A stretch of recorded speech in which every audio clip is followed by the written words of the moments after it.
Hello everyone, welcome to another vlog. It's me Shalson. Video start பண்ணுறதுக்கு முன்னாடி நம்மளோட இந்த குட்டி சேனலை இது வரைக்கும் சப்போர்ட் பண்ணிட்டு இருக்கிற உங்கள் எல்லாத்துக்கும் மிகப்பெரிய ஒரு நன்றி. உங்கள் சப்போர்ட் இல்லைன்னா இந்த மோட்டிவேஷன் இல்லை அண்ட் இந்த சேனலும் இல்லை சீரியஸாக. ஸோ அதுக்கு ஒரு பெரிய தேங்க்ஸ் சொல்லிவிட்டு ஸோ பைக் ரிவ்யூ பைக் vlogக்கு சார்ல்ஸ் vlog மறக்காமல் சப்ஸ்கிரைப் பண்ணுங்கள் அண்ட் சப்போர்ட் பண்ணுங்கள். And without taking much of time வாங்க வீடியோக்குள்ளே போகலாம்.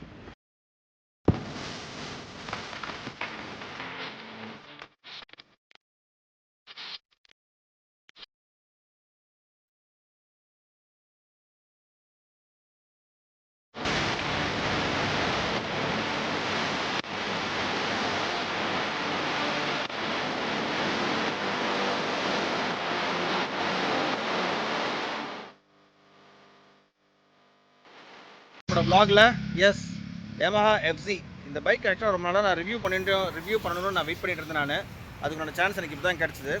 ஸோ Yamahaவில் வந்து பார்த்தீங்கன்னா உங்களுக்கு FZ ஹைப்ரிட் மாடல் வந்து லான்ச் பண்ணியிருக்காங்க 2025. அண்ட் நான் எங்கிட்ட இருக்கிற ஆக்சுவலாக வந்து பார்த்தீங்கன்னா நான் ஹைப்ரிட் வெர்ஷன் தான். ஏன்னா ஹைப்ரிட் வெர்ஷன் இன்னும் டெஸ்ட் ட்ரைவுக்கு அவைலபிளாக இல்லை. ஸோ வண்டியோட சைட் ப்ரொஃபைல் பார்த்தீங்கன்னா ரொம்பவே சூப்பராக இருக்குது. ஒரு ஸ்போர்ட்டியான ஒரு லுக்கு, மசில்டு டேங்க்கு, அது கூட வந்து பார்த்திங்கன்னா இந்த ஏர் வெண்ட் வந்து ரொம்பவே சூப்பராக இருக்குது. இது ஃபங்க்ஷனலாக இருக்கா நான் ஃபங்க்ஷனலாக இருக்கான்னு தெரில. ஐ திங்க் இட்ஸ் நான் ஃபங்க்ஷனல் நினைக்கிறேன். ஃபங்க்ஷனலாக இருந்தால் இன்னும் சூப்பராக இருந்திருக்கும். நான் சொன்ன மாதிரி வந்துட்டு வண்டியோட ஹெட்லைட் இன்னும் கொஞ்சம் இம்ப்ரூவ் பண்ணியிருக்கலாம். அண்ட் அதுக்கு கான்ட்ராஸ்டிங்காக பார்த்தீங்கன்னா உங்களுக்கு அலாய் வீல்ஸ் கொடுத்துருக்காங்க, அது இன்னும் சூப்பராக இருக்குது. அண்ட் 150cc தான். அண்ட் இதோட பெர்ஃபார்மன்ஸ் ஆக்சுவலாக வந்துட்டு சொல்லவே வேணாம், FZ லவர்ஸ்க்கு தெரியும். Tail section is neat and finished. And பெருசாக அதில் கமெண்ட் பண்ணுறக்கு ஒன்றும் இல்லை. உங்களுக்கு டயர் ஹகர் வருது. டேஞ்சர் லைட்டும் பார்த்தீங்கன்னா உங்களுக்கு எல்இடியில் கொடுத்துருக்காங்க. இண்டிகேட்டர்ஸ் உங்களுக்கு எல்இடியில் வந்துடுது. ஸோ டாப் செக்ஷன் இப்படி தான் இருக்குது. சீட்டும் கம்ஃபர்டபுளாக இருக்குது, நல்லா வைட் அண்ட் ப்ராடாக இருக்குது. கம்ஃபர்டபுளாக ஆக்சுவலாக வந்து 3 பேர் ட்ரிபிள்ஸ் அடிக்கலாம், 2 பேர் கம்ஃபர்டபுளாக உட்காரலாம். This is side profile. So வண்டியோட ஸ்பெக் பொறுத்த வரைக்கும் பார்த்துட்டிங்க அப்படின்னா 149cc 12 bhp horse power, single channel ABS வருது, 13 liters tank capacity.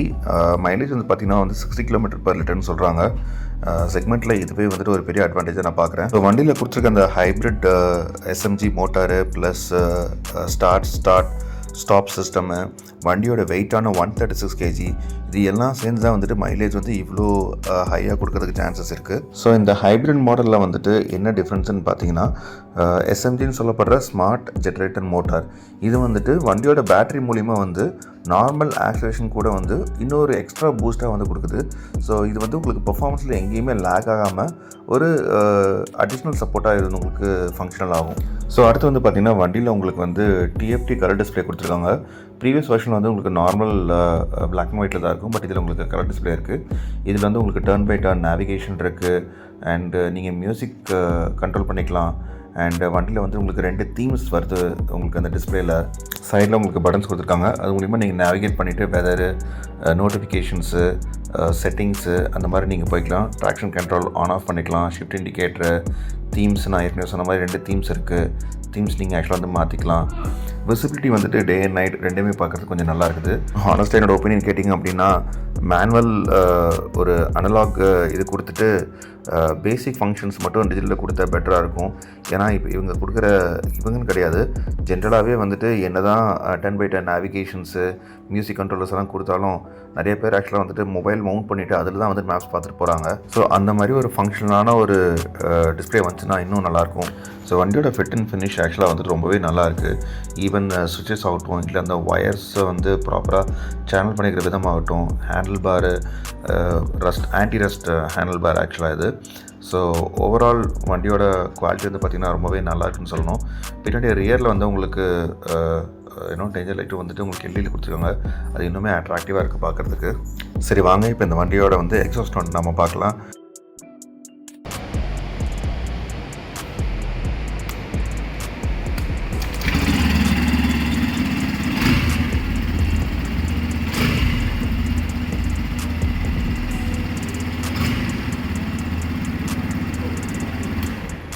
So guys, நான் ஏற்கனவே சொன்ன மாதிரி வந்துட்டு இப்போ நம்மகிட்ட இருக்கிற வந்துட்டு நான் ஹைப்ரிட் வெர்ஷன் தான். ஏன்னா ஹைப்ரிட் வெர்ஷனுக்கு இன்னும் வந்துட்டு RTO அப்ரூவல் வரல. ஸோ ரெண்டுக்கும் வந்துட்டு மேஜராக உங்களுக்கு பெர்ஃபார்மன்ஸ் வைஸில் உங்களுக்கு டிஃப்ரென்ஸ் இருக்காது, மைனர் டிஃப்ரென்ஸ் தான் இருக்கும். ஸோ 2025 FZ மாடலோட டெஸ்ட் ட்ரைவ் பெர்ஃபார்மன்ஸ் எப்படி இருக்குங்கிறத பார்க்கலாம். ஃப்ரெண்டுக்கிட்ட ஒரு எஃப்சி இருக்குது, அவன் பல வருஷமாக யூஸ் பண்ணிருக்கான், வண்டியை மாற்றுன்னு சொல்லிட்டு இருக்கேன், இன்னும் மாற்ற மாட்டேங்கிறான். ஆனால் ஸோ அவன் எனக்கு அது வந்து ரொம்ப பழைய எஃப்சி. பட் அதுக்கப்புறம் வந்துட்டு இதுதான் ஃபஸ்ட் டைம் நான் ஆக்சுவலாக வந்து எஃப்சி நான் ட்ரைவ் பண்ணுறேன். ஹானஸ்ட்லி ஸ்பீக்கிங், யமஹா இன்ஜின் எனக்கு பைக் இன்ஜின்ஸில் வந்து ரொம்ப ஃபேவரெட்டு ஃபஸ்ட்டு ஹோண்டா. ஏன்னா Honda engines are like very reliable. அதுக்கு ஈக்குவலண்ட் அண்ட் நெக்ஸ்ட்டு ரேஞ்சில் பார்த்திங்கன்னா யமஹா தான். யமஹா இன்ஜின்ஸே பார்த்திங்கன்னா ரொம்பவே வந்து ஒரு பவர்ஃபுல்லான ஒரு இன்ஜினு, ஒரு எக்கனாமிக்கலான ஒரு இன்ஜின்.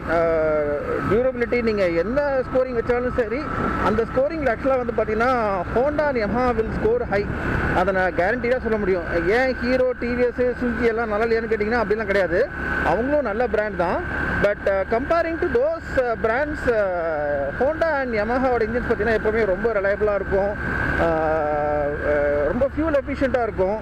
நீங்கள் அதுக்கு எக்ஸாம்பிள் ஆக்சுவலாக வந்துட்டு இந்த R15 வெர்ஷன்ஸ் பைக்ஸ் தான். 150cc அதுவே பார்த்தீங்கன்னா இப்போ வரைக்கும் 45 கிலோமீட்டர், சில பேர் 50 சொல்கிறாங்க, என்னால் அதை நம்பவே முடியல. ஸோ அதே இந்த பைக்கும் பார்த்தீங்கன்னா கன்ஃபார்மாக வந்து நல்ல ஒரு மைலேஜ் ஸ்கோரிங்கான ஒரு பைக்காக தான் இருக்க போகுது.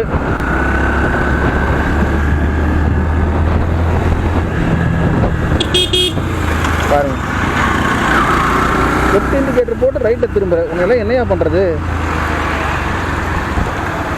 நான் ரைட் இண்டிகேட்டர் போட்டு ரைட்டே திரும்புகிறேன். சரிங்களா, நல்ல வேலை இங்கே திருப்பிக்கிறோம்.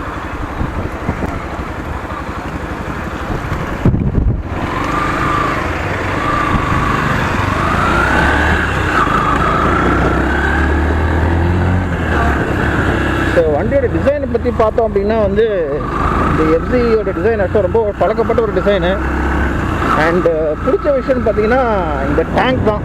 இதே மேசிவாக இருக்கும், பயங்கரமாக இருக்கும் வண்டியோட டேங்க் பார்க்குறதுக்கு.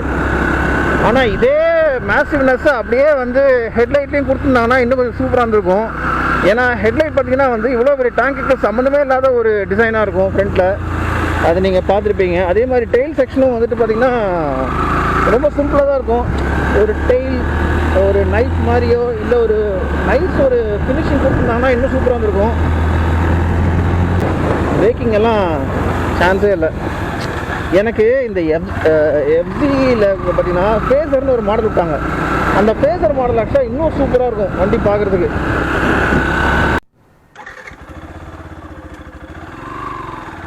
Initial throttle,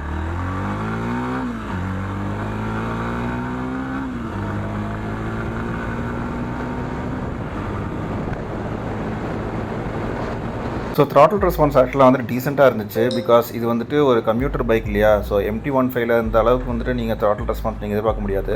but it was decent enough. ஒரு 150cc ஆக்சுவலாக வந்துட்டு நீட்டான ஒரு பவர் டெலிவரி இருக்குது.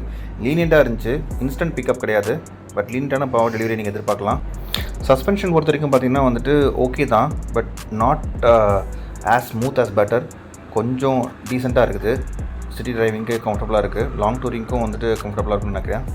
டயர் செக்ஷன் பொறுத்த வரைக்கும் உங்களுக்கே நல்லா தெரியும். ஃப்ரண்ட் வந்து பார்த்திங்கன்னா உங்களுக்கு 100 வரும், அண்ட் ரியர் வந்து பார்த்திங்கன்னா உங்களுக்கு 140 செக்ஷன் வரும்.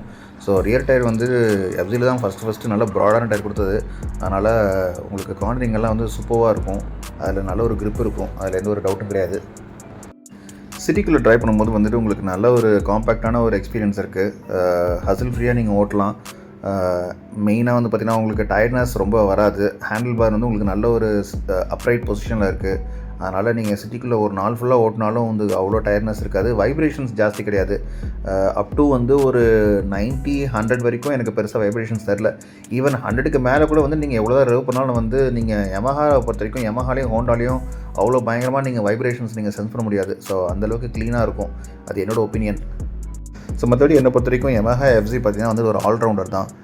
பீட் ஃபார் டெய்லி கம்யூட்டிங், ஒரு ஷார்ட் டூரிங்க்கு, அதாவது ஒரு 100 கிலோமீட்டர்ஸ் 150 கிலோமீட்டர்ஸ்க்குள்ளே இருக்கிற டிஸ்டன்ஸில் பார்த்திங்கன்னா நீங்கள் டூரிங் எல்லாம் போனீங்க அப்படின்னா ரொம்பவே கம்ஃபர்டபுளாக இருக்கும். ஏன்னா இது பட் ஆனஸ்டாக சொல்லப்போனால் இந்த வண்டியை வந்து லாங் டூரிங்கும் பயங்கரமாக அடிச்சிருக்காங்க, அதுவும் நான் பார்த்துருக்கேன். ஐம் நாட் சேயிங் தட் இந்த பைக் வந்துட்டு லாங் டூரிங்க்கெலாம் கேப்பபிளாக இல்லைன்னு சொல்ல.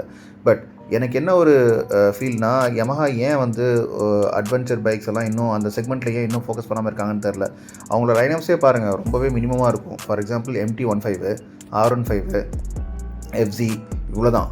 மற்ற காம்படிட்டர்ஸ் மாதிரி வந்துட்டு வெரைட்டிஸ் ஆஃப் பைக்ஸ் வந்து யமஹா வந்து ஃபோக்கஸ் பண்ணாங்கன்னா இன்னும் நல்லாயிருக்குன்னு தான் தோணுது. ஈவன் தோ ஸ்கூட்டர் செக்மெண்ட்லேயும் சரி, இல்லை வந்து ஸ்போர்ட்ஸ் பைக்கு, இல்லை நேக்கெட் ஸ்ட்ரீட் பைக்கு அந்த செக்மெண்ட்லேயும் சரி நல்ல சேல்ஸ் அவங்க பண்ணிகிட்ருக்காங்க தான், இல்லைன்னு சொல்லலை. அதே மாதிரி வந்துட்டு மற்ற செக்மெண்ட்லேயும் வந்து அவங்க ஃபோக்கஸ் பண்ணாங்கன்னா வந்துட்டு அவங்களுக்கு இருக்கிற ஃபேன் பேஸ்க்கு இன்னும் நிறைய கஸ்டமர்ஸ் அவங்களுக்கு கிடைப்பாங்க. எத்தனை பேருக்கு ஆக்சுவலாக வந்து யமஹா கிராக்ஸ் தெரியும், யமஹா லிப்ரோன்னு ஒரு பைக் இருந்துச்சு, அதெல்லாம் வந்துட்டு நிறைய பேருக்கு தெரியுமான்னு தெரில. அதெல்லாம் பார்த்திங்கன்னா ஒன் ஆஃப் த டைமில் வந்து நல்லா ரூலிங் ஆகிட்டு இருந்த டைமு கம்யூட்டர் பைக்ஸில். பட் கம்யூட்டர் பைக் செக்மெண்ட்டில் பார்த்திங்கன்னா வந்து உங்களுக்கு ஸ்டார்டிங்கே வந்து எஃப்சியிலேருந்து தான் இருக்குது. ஒரு 110cc அந்த மாதிரி செக்மெண்ட்டில் வந்துட்டு உங்களுக்கு யமஹா பிராண்டில் வந்து பைக்ஸ் அவ்வளோவா இல்லை. ஏன்னா அந்த செக்மெண்ட்டில் வந்துட்டு ஹீரோவும் டிவிஎஸும் ஹோண்டாவும் வந்துட்டு ஏற்கனவே நல்ல ஒரு சேல்ஸில் அவங்க போயிட்டுருக்காங்க. ஸோ அந்த லைனப்பில் வந்துட்டு இவங்களும் மார்க்கெட்டில் உள்ளே இறங்கினாங்கன்னா ஒரு கம்யூட்டரும் சரி, ஒரு கம்யூட்டர், ஒரு அட்வென்ச்சர் பைக், ஆஃப் ரோடிங்க்கு, இந்த மாதிரி ஒரு 3 வேரியண்ட்டில் வந்து யமஹா மட்டும் பைக் லான்ச் பண்ணாங்க அப்படின்னா, சீரியஸாக சொல்கிறேன், யமஹாவோட பிராண்டுக்கும் அவங்களோட நேமுக்கும் வந்துட்டு கன்ஃபார்மாக வந்து ஒரு நல்ல ஒரு சேல்ஸ் எடுக்கலாம்.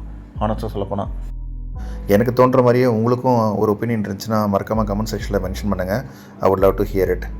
ஸோ ஆக மொத்தத்தில் வந்து ப்ரீவியஸ் மாடலை விட இந்த ஹைப்ரிட் அப்படின்னு சொல்கிற இந்த டெக்னாலஜி உள்ள இந்த எஃப்சி மாடல் வந்து கரண்ட் ட்ரெண்டில் இருக்கிற மற்ற காம்படிட்டர்ஸ் பைக்ஸ் கூட வந்து சேல்ஸில் மீனிங் காம்படிஷன் கொடுக்குமா, நல்ல ஒரு ரெஸ்பான்ஸ் கொடுக்குமான்னு கேட்டிங்கன்னா ஐ எம் ரியலி டவுட்ஃபுல். ஏன்னா எஃப்சி ஃபேன்ஸ் இருக்காங்க, பட் அதே சமயத்தில் வந்து மார்க்கெட்டில் நிறையா ஆப்ஷன்ஸ் இருக்கிறனால மற்ற பிராண்ட்ஸை நோக்கி கஸ்டமர்ஸ் போகிறதுக்கும் நிறைய வாய்ப்பு உண்டு. உங்களுக்கு எஃப்சி ரொம்ப பிடிக்குமா, அப்படி நீங்கள் எஃப்சி சூஸ் பண்ணுறீங்கன்னா ஏன் சூஸ் பண்ணுறீங்க அப்படிங்கிறத கமெண்ட் செக்ஷனில் எனக்கு மறக்காம மென்ஷன் பண்ணுங்கள். ஸோ தட் எனக்கும் ஒரு ஐடியா கிடைக்கும். ஸோ டெஸ்ட் ட்ரைவுக்கு நமக்கு சான்ஸ் கொடுத்த சம்யுக்தா மோட்டார்ஸ் OMRல இருக்குது, சோழிநல்லூர் சிக்னலுக்கு பக்கத்தில். ஸோ உங்களுக்கும் இந்த வண்டியை பற்றி, யமஹா பைக்ஸ் பற்றின சேல்ஸு அண்டு டெஸ்ட் ட்ரைவ் பற்றின ஆப்ஷன்ஸ் வேணும் அப்படின்னா நீங்கள் இந்த ஷோரூமுக்கு மறக்காமல் நீங்கள் விசிட் பண்ணலாம். ஸோ ஷோரூமில் பார்த்தீங்கன்னா உங்களுக்கு நிறையா பைக்ஸ் டிஸ்பிளேக்கு வச்சுருந்தாங்க. அண்ட் எஃப்சிலே வந்து பார்த்திங்கன்னா உங்களுக்கு எல்லா கலர்ஸ் மாடல்ஸ் சரி, அதே மாதிரி R15 MT15 சொல்லிட்டு எல்லா மாடல்லையுமே வந்து உங்களுக்கு வெரைட்டிஸ் ஆஃப் கலர்ஸ் இங்கே டிஸ்பிளேக்கு வச்சுருக்காங்க. பர்டிகுலர்லி வந்துட்டு R15 அந்த பிங்க் கலர் ஆக்சுவலாக வந்து ரொம்பவே டிஃப்ரெண்ட் அண்ட் யூனிக்காக இருந்துச்சு. அண்ட் எஃப்ஜியில் வந்துட்டு ஹைப்ரிட் மாடல் வந்து ப்ளூ கலர் இல்லாமல் உங்களுக்கு black, green, grey, light grey, dark க்ரேன்னு சொல்லிட்டு மல்டிபிள் கலர்ஸில் இருக்குது. அண்ட் யமஹா R15, R1M அந்த வெர்ஷன் ஆகட்டும், இல்லை ப்ரீவியஸ் வெர்ஷன் எல்லாமே இருக்குது. ஸ்கூட்டர் செக்மெண்ட்டில் பார்த்திங்கன்னா வந்துட்டு உங்களுக்கு ஃபஸினோ, ரேஸு அண்ட் ஏராக்ஸ் அந்த மாடல்ஸும் வந்துட்டு டிஸ்பிளேக்கு வச்சுருந்தாங்க. ஸோ அதுவுமே பார்க்க யூனிக்காக இருந்துச்சு. It's all about this vlog guys. I hope இந்த வீடியோ உங்களுக்கு கன்ஃபார்மாக பிடிச்சிருக்கும் நான் நம்புறேன். இன்னொரு இன்ட்ரெஸ்டிங்கான vlogல எல்லாத்தையும் நான் மீட் பண்ணுறேன். அது வரைக்கும் it's me Shalson signing off. Tata, bye, love you all, take care, drive safe, always wear helmet.